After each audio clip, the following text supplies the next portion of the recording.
This is the last chapter relating to the reactions of carbonyl compounds. Specifically in this chapter, we're going to cover the carbonyl condensation reactions. Carbonyl condensation reactions involve two carbonyl partners. In general, one of the carbonyl compounds will be converted into an enolate, and then that enolate will act as a nucleophile to add to an electrophilic carbon on another carbonyl partner. This is the general mechanism of some of the carbonyl reactions we're going to cover in this chapter. The reaction starts with a carbonyl compound. A base is added to it, which removes an alpha hydrogen to form an enolate, as shown here. You might recall enolates have two resonance forms. This is one of them. In the next step of the carbonyl condensation reaction, the enolate will nucleophilically add to another carbonyl partner to the carbon of the carbonyl specifically, as shown, to give us this intermediate, which then is protonated to form a beta hydroxy carbonyl compound. Note that in this reaction, we will be forming a carbon-to-carbon single bond. Condensation reactions are those organic reactions that involve joining two molecules to make a larger, more complex structure, and usually a small molecule such as water is produced as a byproduct. The Aldol reaction is an example of condensation reaction. The Aldol reaction in the classic sense is a reaction that produces a product that contains both an aldehyde and an alcohol. Now we're going to see some examples also that involve a ketone and an alcohol in the product.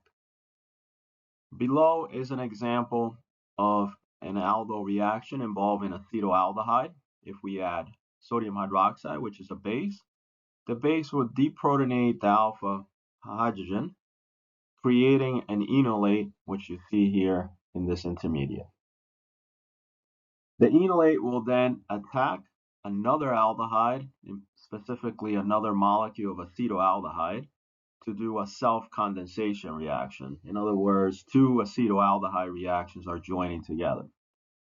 The product that we form is a beta hydroxy carbonyl compound or a beta hydroxy aldehyde. In other words, an aldol product. We see an alcohol at the beta position of this aldehyde, and notice also there is a new bond created between the alpha carbon of one acetaldehyde molecule and what turns out now to be the beta carbon of this product, but originally it was the carbonyl carbon of another acetaldehyde molecule.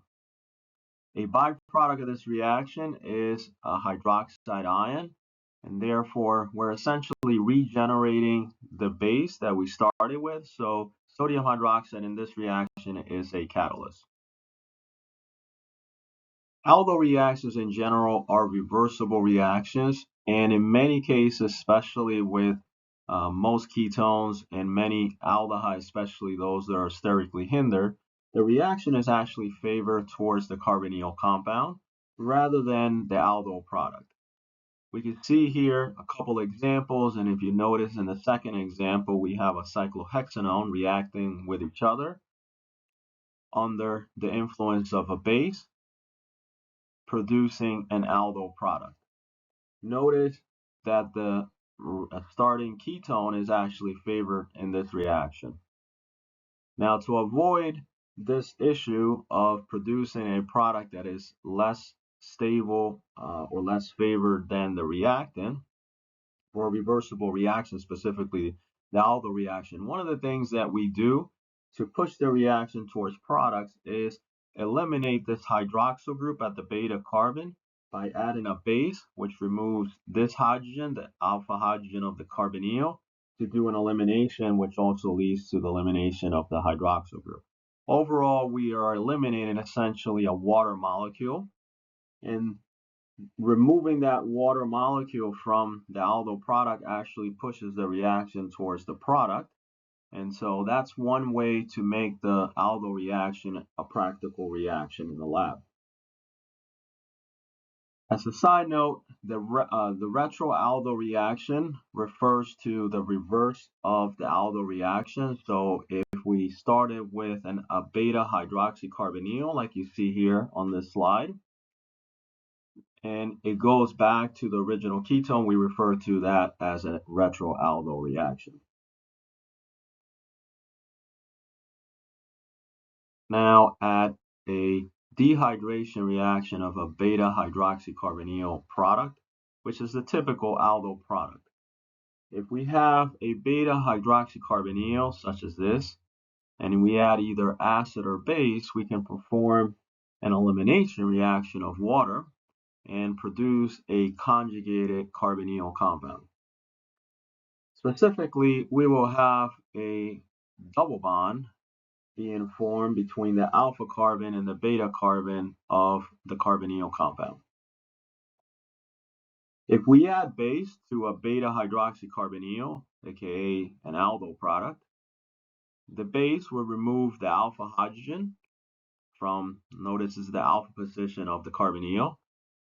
Once it removes the alpha hydrogen, we form a double bond here, break the carbonyl to form an enolate, and then the enolate will push out the OH molecule.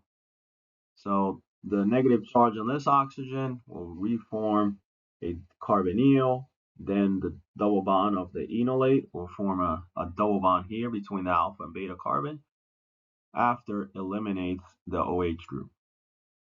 Notice that this reaction shown here is a reaction we have seen before, previously in this semester. It is an E1CB reaction. We can also remove a water molecule from a beta hydroxycarbonyl by adding acid. In that case, the alcohol will be protonated first, and then the enol of this carbonyl, remember enols are always in equilibrium with carbonyl compounds, the enol will eliminate that protonated alcohol as follows. So a base, although it's not shown here, a base will remove this proton on the enol, then it will lead to forming a carbonyl. The double bond will move this way between the alpha and beta carbon, and the water molecule, which is a great leaving group, is eliminated, producing an alpha beta unsaturated carbonyl, otherwise known as a conjugated enone or conjugated carbonyl compound. You may have noticed that the conditions for eliminating a water molecule from a beta hydroxycarbonyl is essentially the same conditions that we use to form the aldol product in the first place. As a result, many times it is often difficult to isolate the typical aldol product, which is the beta hydroxycarbonyl. Many times that product actually eliminates from the or it loses water to form an alpha beta unsaturated carbonyl. This is certainly true if we heat the reaction under basic conditions, as we see with this example. If we have cyclohexanone and we add sodium hydroxide, the hydroxide will remove a proton from the alpha carbon, forming an enolate, and then that enolate will react with a second molecule of cyclohexanone to produce the following aldol product. So notice on the top side we have a cyclohexanone, that's the one that forms the enolate here, and then that enolate attacks the carbonyl carbon of a second cyclohexanone molecule, which now is actually shown as an alcohol since it was attacked by the enolate. Under the same conditions, which is base, especially if we heat it, we can now do an elimination reaction, in other words, an E1CB reaction, where base removes the alpha hydrogen here, leads to forming a double bond by eliminating the leaving group, which in this case is a hydroxyl group. So we produce an alpha beta unsaturated carbonyl, which is our condensation product. And then we also obtain a small molecule of water.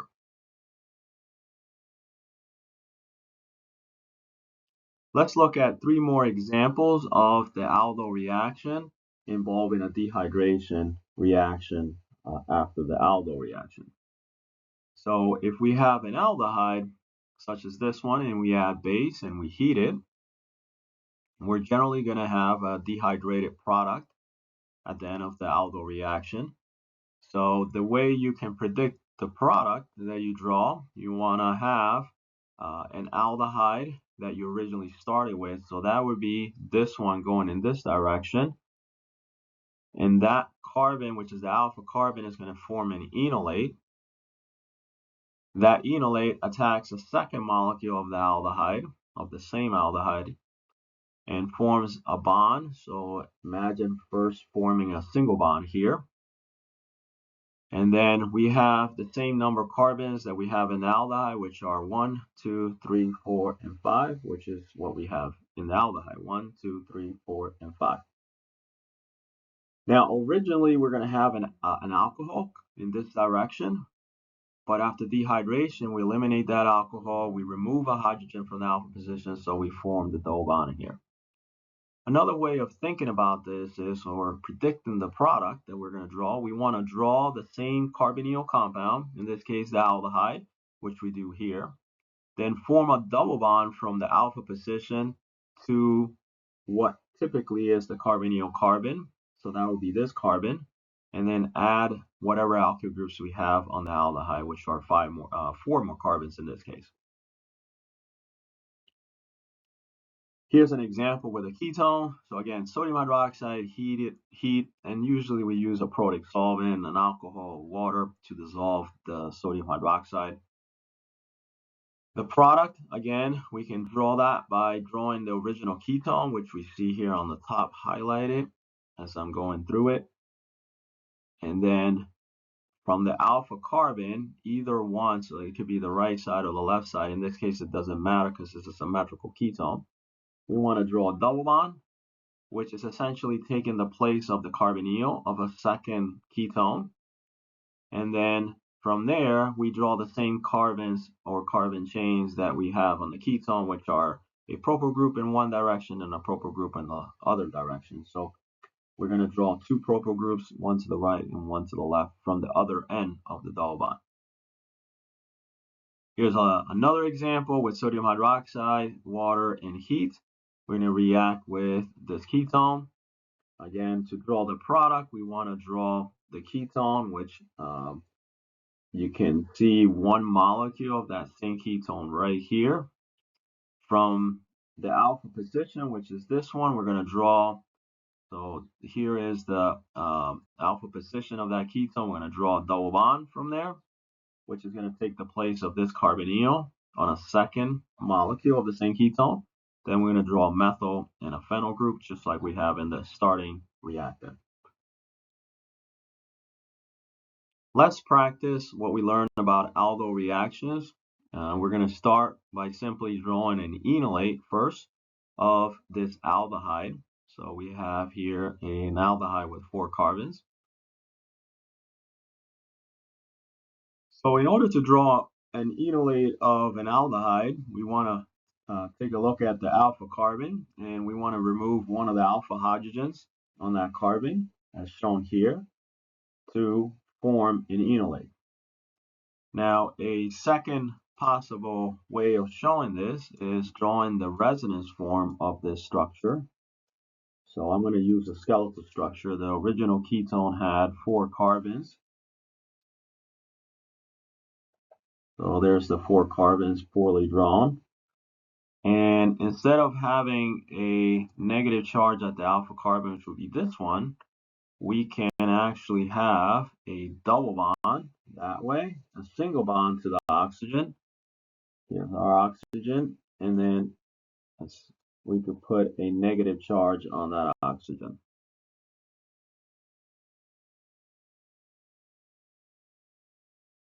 Question, we want to draw the enone that is obtained from the aldol condensation reaction of acetaldehyde. So what this is really asking us is, draw the aldol product, and then after that, draw um, the dehydrated product from the aldol reaction of acetaldehyde.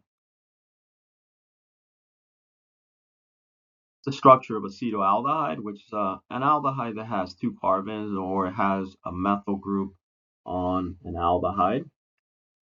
Now, if we add base to acetaldehyde, one molecule of acetaldehyde, let's say the one on the right here, will react with base, form an enolate, and then that enolate attacks the carbonyl of a second aldehyde to form what we see here, which is the typical aldol product, which is the beta hydroxycarbonyl. So we see a hydroxycarbonyl at the beta position of this aldehyde. Another way of thinking about this is if we look at the right side of this product, here is our original acetaldehyde, and we're going to draw a bond from the alpha position, which is where the enolate forms, to the carbon of a second aldehyde molecule, in this case acetaldehyde. And the carbonyl becomes an OH group, as we see by this bond, rather than the typical carbonyl that was originally there. So we're joining two acetaldehyde molecules. One is the enolate, the other one is the electrophile. The electrophile typically forms the alcohol. Now that product, at least if we heat it under basic conditions, usually loses a water molecule by losing that OH group as well as this alpha hydrogen.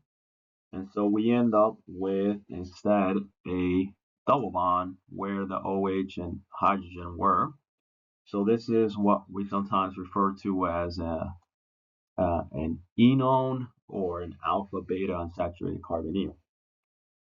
You could also go directly from the aldehydes to the product by drawing, I'm going to use a different color, by drawing the aldehyde, which is shown here. This is acetaldehyde, and drawing a double bond from the alpha position, which is where the enolate forms, to the carbon of what is the carbonyl carbon in one of these aldehydes. So instead of having a carbonyl, we have a double bond there joining the two acetaldehyde molecules. And then we just draw a methyl group and a hydrogen, just like we have in acetaldehyde, which is a hydrogen and a methyl group. In this question, we're going to try to predict the ketone or aldehyde reactant that is used to make the following aldol product. Notice this is the dehydrated product. In this reaction, we want to predict the aldehyde or ketone that would be used to make the following enone or alpha beta unsaturated carbonyl.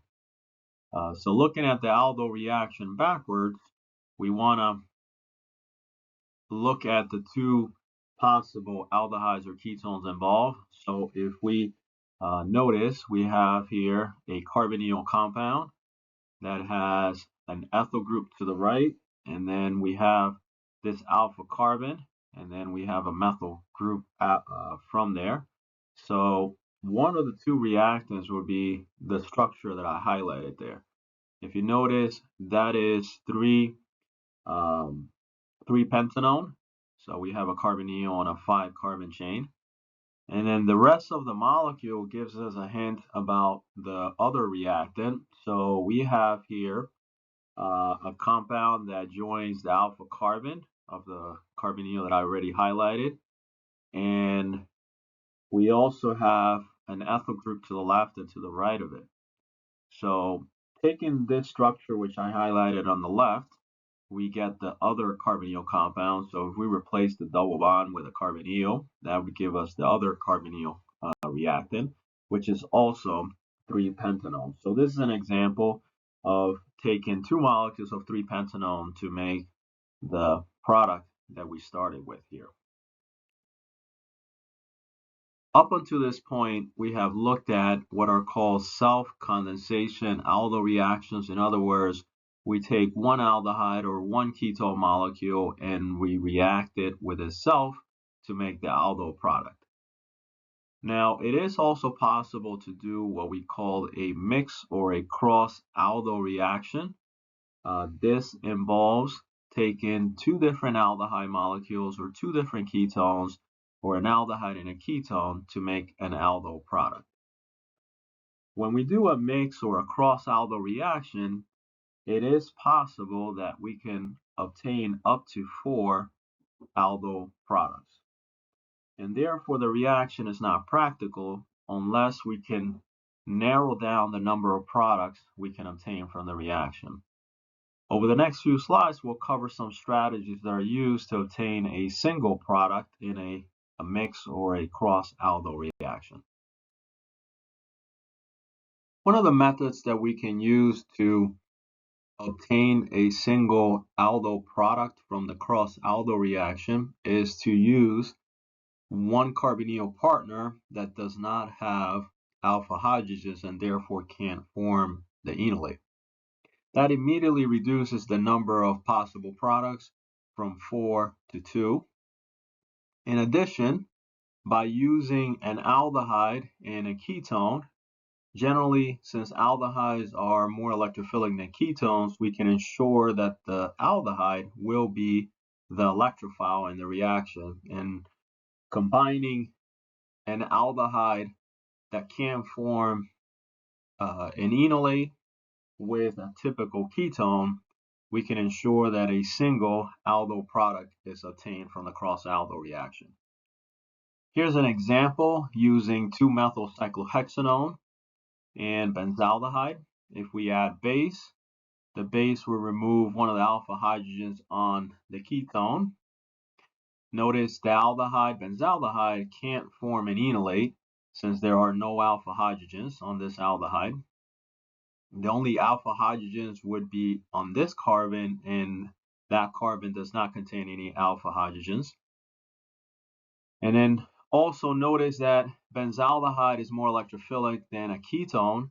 So once you form an enolate from this ketone, it would always attack the aldehyde. That would be the electrophile. And as a result, this is the only possible aldol product from this cross-aldol reaction. Notice that initially you will have an OH here where the aldehyde used to be. But after dehydration, that alcohol is removed, as well as a hydrogen that was here in the alpha position, the second alpha hydrogen. So by eliminating this hydrogen and eliminating the OH group, we get a double bond there, and that will be our final alpha-beta unsaturated aldol product. One term that you should be familiar with as far as condensation reactions is that we often refer to one of the partners as the donor. The donor refers to the ketone or sometimes aldehyde that can form the enolate. And so therefore it is the nucleophile. The way to remember it, it is the partner that is donating electron density, in other words, the nucleophile. And then another term that we use with condensation reactions, including the aldol reaction, is the acceptor. That refers to the electrophile in the reaction, the one that accepts electrons. So in the example above, benzaldehyde is the acceptor. The donor is this ketone on the left, which is the one that forms the enolate. Another strategy that we can use to get a single product from the cross-aldol reaction is a partner that has a very acidic alpha hydrogen. So a good example would be a 1,3-dicarbonyl. So in the example shown here, we have a 1,3 keto ester as one of the partners. That will ensure that this is the partner that forms the enolate. So base will remove the highlighted hydrogens in blue, one of them. That forms the enolate, and then so that will make this compound the donor. That enolate then attacks the ketone on the left, which is the acceptor, to form the following aldol product. So again, notice the product has the 1,3-diester or ketoester here, and we're forming a double bond between the alpha carbon to the carbon that is part of the ketone on this side. So this is the rest of the ketone, and we're essentially swapping the carbonyl of that ketone with a double bond to the alpha hydrogens or the alpha carbon on the aldol donor. First strategy that we sometimes use for the cross-aldol reaction is to use LDA as a base, which completely should convert any ketones into an enolate. And so we're pre-forming the enolate, and then we add that enolate in a second step to a flask containing another aldehyde or ketone, which will react as the electrophile. So here's an example of how that would work. LDA at -78 degrees is added to this ketone. Since we're using LDA, we generally will obtain the kinetic enolate. So that would be forming an enolate from this carbon. And then that carbon will add to the carbonyl of the aldehyde that we add in the second step. It'll break the double bond of the carbonyl. That oxygen then gets protonated in the third step of the reaction to become an alcohol. So initially we form this beta hydroxycarbonyl. Beta hydroxycarbonyls in general are fairly unstable, so heating them with either acid or base generally leads to the elimination of water and forming a double bond. And so that's what we see here. If we add sodium hydroxide or sulfuric acid and we heat the reaction, we can obtain a dehydrated product by removing this alpha hydrogen, which should, so if we use base at least, we will remove this hydrogen, form a double bond here by eliminating this alcohol.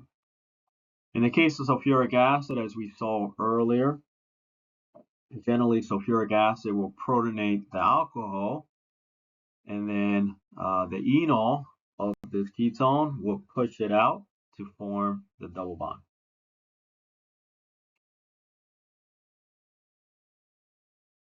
In this question, we want to show the likely reactants that we would use to make the following alpha beta unsaturated ketone through a aldol reaction. In order to predict what carbonyl compounds could be used to make this alpha beta unsaturated product, which we typically obtain from an aldol reaction, we want to focus in on this carbonyl here all the way up to this double bond. So if we replace or we add two more hydrogens making this a methyl group, we would have the original ketone, which we see here. So this is our aldol donor. On the left side, we have the aldol electrophile, the aldol acceptor.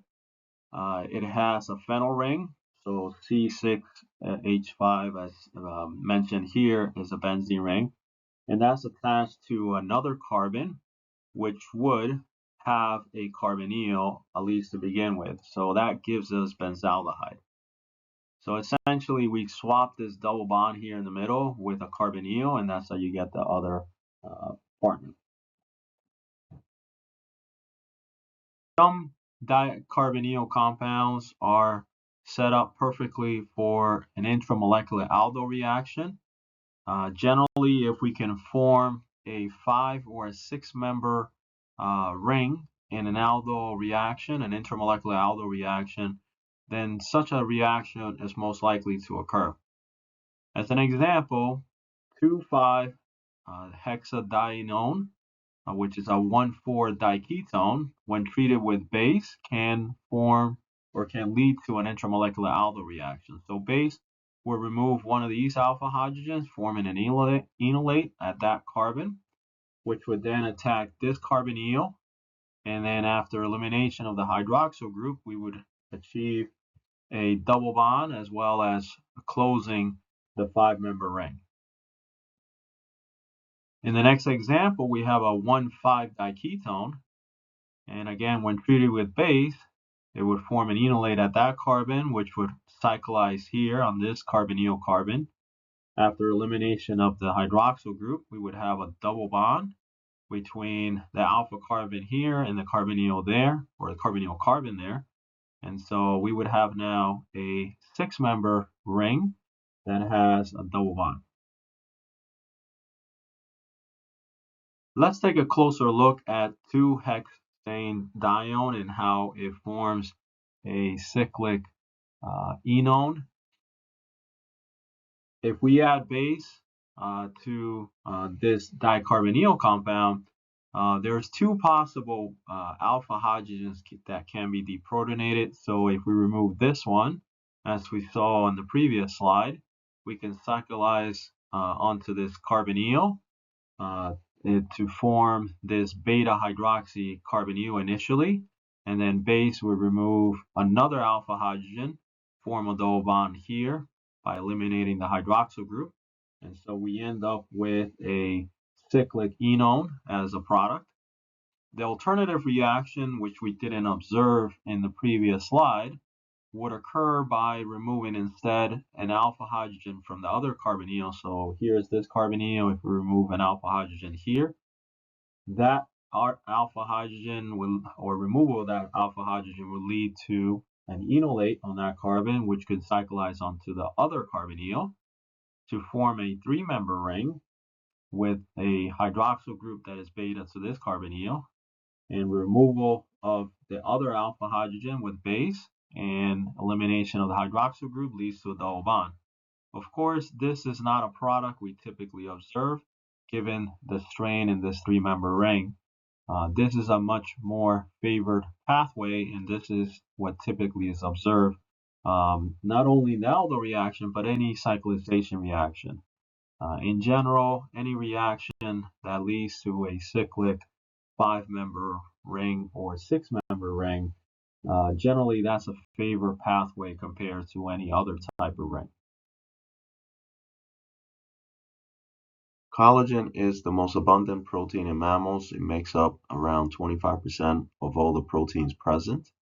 As animals age, collagen becomes cross-linked through imine shift bases or through aldol condensation reactions. Here we can see a simplified version of these types of reactions. A collagen molecule has an NH2 group from a lysine amino acid, and that amino group can react with the aldehyde of glutaraldehyde, forming an imine, which I've covered previously in this semester. Some of the aldehyde residues from glutaraldehyde can react through an aldol condensation reaction, producing a polymer. We can see here a portion of the product that results from the aldol reaction. So we have an aldehyde, and at the alpha position, we have a double bond that would result from the alpha carbon of this aldehyde reacting with a different aldehyde unit through an aldol reaction. In addition, we can get another formation of an imine base as shown with this product. In this question, we will try to determine the product from an intramolecular reaction of this diketone with base.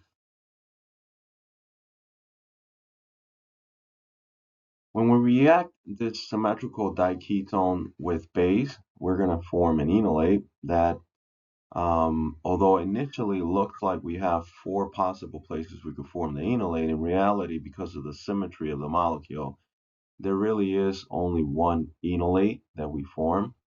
So as shown with this structure here, we have an enolate at the alpha carbon of one of the carbonyls. And if that enolate reacts with the carbonyl, the other carbonyl, we close the ring to form this alkoxide intermediate, which if we stretch out the rings looks more like this, and you can clearly now see that there is a 5-member ring on this side and a 7-member ring on that side, on the right side with a ketone. If we protonate the alkoxide intermediate with an alcohol, we will get now a beta hydroxycarbonyl. So this is the typical product of an aldol, at least initially. So this is the alpha position, the beta position, and if we heat this intermediate with base, we can remove an alpha hydrogen to eliminate this alcohol and get a double bond in the process. So this should be our dehydrated aldol product, the one that we should expect from this reaction. Now, because of the symmetry of this molecule, we don't need to focus on forming an enolate from this other ketone. It's going to be the same enolates as the one on the top. And actually, forming an enolate on this side of the carbonyl is the same thing as forming an enolate on this side. And you can confirm that by trying to draw the product that would form from the enolate of this carbon attacking this carbonyl. It should lead to closing a 5-member ring in this direction. So if we count the carbons, 1, 2, 3, 4. So let's finish that 3, and then 5. And in this direction, so going towards the left of the carbonyl, so starting from this carbon, going in this direction, we're actually going to have 7 carbons. So we'll actually end up with the same product. So initially, you will see the 7-member ring on the left side and the 5-member ring on the right side. But obviously, if you flip that molecule, you'll get the same exact structure as shown here.